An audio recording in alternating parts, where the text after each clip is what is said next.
Hello everyone and welcome back to my channel. I hope you're doing so well. Today I'm going to be carrying on with my series of videos where I'm reading classics for the first time. I made a video reading Jane Eyre for the first time and one on Wuthering Heights as well. I'll link both of those down below if you want to check those videos out as well. And in this video I'm going to be reading Pride and Prejudice by Jane Austen for the very first time. This is slightly different to those two videos. With both Jane Eyre and Wuthering Heights, I had not seen any of the adaptations. I only really knew very basic parts about those stories, very basic plot points. And so going into those books very much was for the first time. With Pride and Prejudice, I have of course seen the adaptations of this book. The 2005 Keira Knightley movie version is one of my favourite films of all time, and so I very much know the story of Pride and Prejudice. I have even started reading it once before. I was about 12 years old when I decided to start collecting books. And I say in inverted commas because I really didn't have any money to collect books at 12 years old, but started buying more books. And one of the first books that I bought was this massive, heavy, leather-bound bind-up of all of Jane Austen's novels. And I think in my 12-year-old head, I thought that that was the most economical way to buy all of Jane Austen's novels because it was cheaper than buying them all separately. However, I don't think I quite realised that carrying around a multiple thousand page leather-bound book was not going to be very practical, and even just reading it was not very practical. So I think I got maybe 50 pages of the way through Pride and Prejudice and then just gave up because it was so awkward to read in that book. So a decade and a half later, I am finally going to tackle this much beloved book. I'm also going to be annotating this book. I have some sticky tabs, a pen of course, and this is going to be my highlighter. This is the Tombow water-based, I think it's a marker pen. I found out about this as a highlighter from the Plant-Based Brides YouTube channel. She did a whole video on how she annotates books and recommending supplies and kind of methods for annotating. And I found that video so helpful. Again, I'll link that in the description because that was definitely the most helpful video I found on annotating books on my little hunt through YouTube. So this is the exact one that she uses and it's in the colour 990 and it's just a really beige, minimal, kind of almost not there highlighter. I've made a little key for the start of the book as well. I have in yellow, I'm going to be tabbing favourite quotes. In green, I'm going to be tabbing funny moments. Pink, I'm going to tab romantic. Then I've got a spare one here just because I liked the shade of green as well. So I'm going to try and add that in at some point. And I always feel like it's helpful to have a blank colour because what I found when I was annotating the last book I was reading, I found that I really wished I had saved room to make more tabs throughout because I kept finding new things I wanted to record in the book. So I'm going to leave that one spare. In orange, I'm going to be tabbing Elizabeth, and then in grey, Mr. Darcy for their character development or quotes, things like that. Pride and Prejudice, of course, follows Elizabeth Bennet and Mr. Darcy. Elizabeth's family are not rich but not poor. They're kind of somewhere in the middle, and Mrs. Bennet, Elizabeth's mother, is very excited when Mr. Bingley, a wealthy man, moves to the area, and she's determined that she's going to marry one of her daughters off to this man, and that is the setup of the story. So go and grab yourself a cup of tea, get cozy, and I hope you enjoy reading Pride and Prejudice along with me.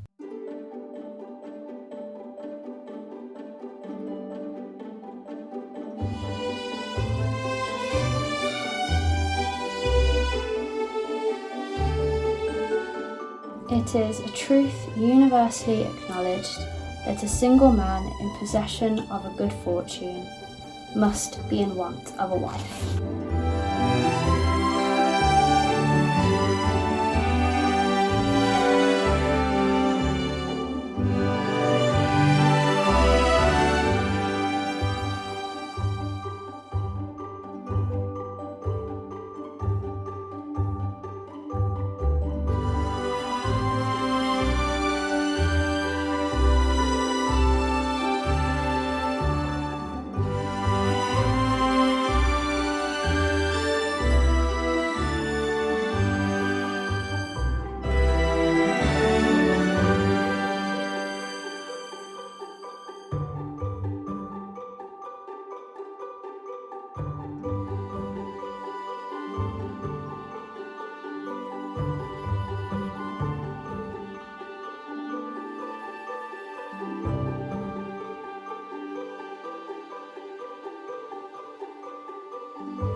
So we've just met Mr. Darcy for the first time, and he doesn't have the best introduction. The ladies declared he was much handsomer than Mr. Bingley, and he was looked at with great admiration for about half the evening, till his manners gave a disgust. It's really not the best introduction. Mr. Darcy danced only once with Mrs. Hurst and once with Miss Bingley, declined being introduced to any other lady, and spent the rest of the evening in walking about the room, speaking occasionally to one of his own party. His character was decided. He was the proudest, most disagreeable man in the world. So dramatic. I think if you're somebody who's not sociable and definitely introverted, as Mr. Darcy very clearly is in this book, I think it's very easy in social situations to appear disinterested and rude. Or may he just simply not think the way that everybody else thinks. "Come, Darcy," said he, "I must have you dance. I hate to see you standing about by yourself in this stupid manner. You had much better dance." "I certainly shall not. You know how I detest it, unless I am particularly acquainted with my partner." He just doesn't want to dance with someone he doesn't know. I feel like that is very understandable. And there is not another woman in the room whom it would not be a punishment to me to stand up with. Is he being rude, or does he genuinely just not want to dance with a stranger? Although he doesn't do himself many favours when he says, "You are dancing with the only handsome girl in the room," looking at the eldest Miss Bennet. Mr. Bingley says, "But there is one of her sisters sitting down just behind you, who is very pretty. Which do you mean?" And Mr. Darcy looks for a moment at Elizabeth. "She is tolerable, but not handsome enough to tempt me." I'm going to tab this as romantic, even though I know it's obviously not romantic, but this marks the beginning of the most famous romance. And so the romance begins.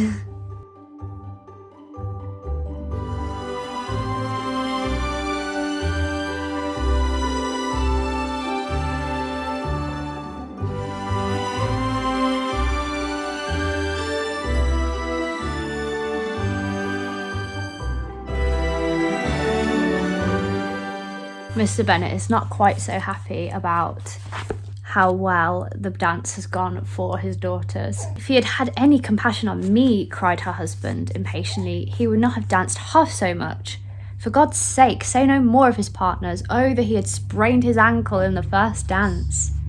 "Oh, my dear," continued Mrs. Bennet, "I am quite delighted with him." She just really completely misses his tone all the time. It is so funny. "He is so excessively handsome, and his sisters are charming women." So I thought I'd do a little bit of a check-in. I'm about 100 pages into Pride and Prejudice, and I'm loving it so far. And today I'm going to head out to a cafe and do some reading, I think. I just need a change of scenery today, and I haven't read in a coffee shop for quite a while, so I think that's what I'm going to do today. I'm going to take my annotating supplies and do some reading, maybe at Waterstone's cafe. But before we head to a cafe to read, I want to quickly mention the sponsor of this week's video, which is Teddy by Teddy Blake. The Teddy by Teddy Blake features modern designs geared towards a younger audience with a considerably lower price point. With a team of Italian designers pitched from well-known luxury brands, Teddy Blake creates handbag designs for every style choice. They're created by experienced craftsmen who work in the same Italian factories as other luxury brands and following the knowledge gathered from decades of experience. I was so grateful that Teddy Blake reached out to me because I was actually looking for a new bag. Usually I will buy pretty cheap handbags, and what I've found is that they last a year, maybe 2, and then usually by then they're falling apart because I wear it constantly and take it out with me everywhere. Whereas with a bag like this, it's going to stand the test of time because it is crafted to the highest quality and made with such luxury material. I love the shapes of the bags that they have on offer. If you go to their website, you can see their whole collection of bags. They also do them in so many fun colours like pink and orange and green, and I feel like there's a bag there for everyone's personality and style. Although this is such a little bag, it fits so much in it. I managed to fit in my Kindle, a book, annotating supplies, some pens, this little book holder, page holder, some makeup, my favourite spring card game, and of course my phone. But there is still room even then for more things to fit in this bag. If you want to have a look at their bags, definitely check out their website, which I'll link below. They've also very kindly given me a discount code to share with you guys for an extra $30 off your order if you order one of their bags. You just need to use the discount code, which will also be in the description. So definitely go and check them out if you're in the market for a new handbag.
So it is currently the 20th of April and I have 10 days left to finish Pride and Prejudice if I'm going to finish it by the end of this month, which was my goal. I'm really enjoying this book. I am loving the sense of humour of this novel. I think because I've only read Persuasion before by Jane Austen, and that was her last novel that she wrote, and also the main character of that is a bit older. I think the tone of that novel is a lot more reflective and thoughtful and mature, whereas Pride and Prejudice has a much more light-hearted, youthful, humorous tone to it, and I'm just really enjoying that. I love the way that Jane Austen writes the tone so perfectly for the story she's trying to tell. It definitely makes me interested to read more of her books to see how that changes throughout her other novels as well. So I'll show you some of the bits that I've been annotating so far. So we are here. So I've annotated and tabbed a fair bit. Another thing I've been surprised by is just how almost blasé Elizabeth appears when it comes to romance and love. At times it kind of makes her a little bit of an unlikable character. For instance, when she finds out that Mr. Bingley might potentially be marrying Mr. Darcy's sister instead of her sister Jane, she seriously hoped he might really soon marry Mr. Darcy's sister, as by Wickham's account she would make him abundantly regret what he had thrown away. Most of this part of the book is just people really hating Mr. Darcy for absolutely no reason other than what they've heard about him, which I think is another big theme when it comes to Pride in this book, is that word of mouth and what society thinks about people comes before actually just getting to know people. And the only character who really seems to fight against that is Jane. I feel like she's the only good judge of character in this whole book.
Ivy agrees.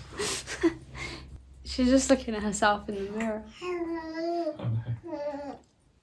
It's very exciting, isn't it? She likes to think so.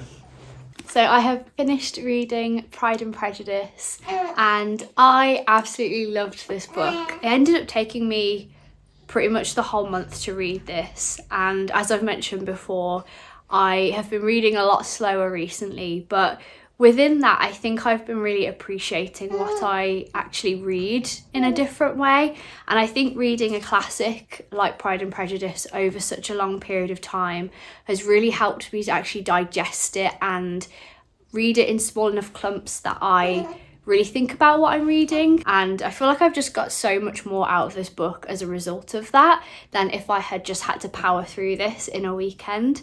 So I really enjoyed taking my time with this book. I think it's also really interesting reading a story, like reading a book of a story that you already know really well, because I obviously know the story of Pride and Prejudice so well. I absolutely love the movie, and so going into this book was it's kind of like how people say that the book is always better than the movie. So when you've read the book, you're often disappointed when the movie comes out. But when you do it the other way around, I feel like it's such a nice experience because you get to read the best version of the story, like the original version of the story, after having seen a movie that you obviously already love. A lot of this book definitely centers around what it was like to be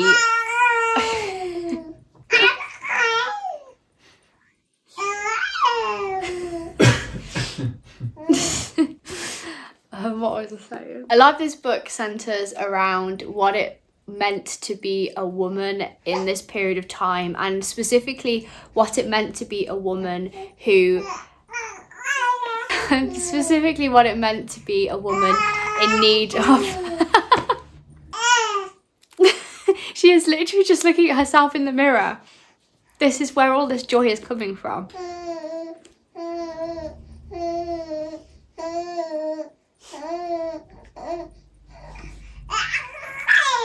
So a lot of the humour in this book definitely comes from the interactions between Mr. and Mrs. Bennet, and Mr. Bennet is just sarcastic all of the time, and his wife just has no concept of his tone. She takes everything so seriously. However, there's kind of a sad revelation partway through the story about how Mr. Bennet feels about his marriage, And it's kind of humorous for a lot of the story, the interactions between them and how she seems to just only care about trivial things and not really see the importance to really deep things. But there's actually a point in the story where we see that Mr. Bennet really regrets his marriage and actually treats her pretty poorly and his daughters poorly as a result. And I just love that this book has that balance of the humour of what's going on, but then also is able to reflect on the depth of what those kind of humorous and light-hearted things actually meant for the people in the story and women at the time. I was also thinking about how this book came out in 3 volumes, and supposedly they didn't all come out at the same time, so we get to read this whole story as one continuous thing. But back when this was published, people were left on a cliffhanger at certain parts of this book in terms of the romance, and I just think that that would have been such a fun but like intense way to read this story. Like, can you imagine ending on some of these points in the story and then you'd have to wait ages to find out what happened next? I ended up tabbing favourite quotes, humorous funny moments, romantic moments, mentions of pride, because being called Pride and Prejudice, I wanted to see what it actually commented on about pride, and then also bits about Elizabeth and Mr. Darcy's character development. But definitely the thing that I tabbed the most was romantic moments, and a lot of them were just those little tiny things that were mentioned or said that added to the overall romance that I think just Jane Austen built up so well in this story. So yes, I absolutely loved reading this book. I really enjoyed reading it for the first time. Thank you so much for watching this video. I feel like Ivy's going to say a big thank you in a minute. There you go. Don't forget to check out Teddy Blake. I'll leave the information and a link to their website in the description below. And I'll see you in another video very soon.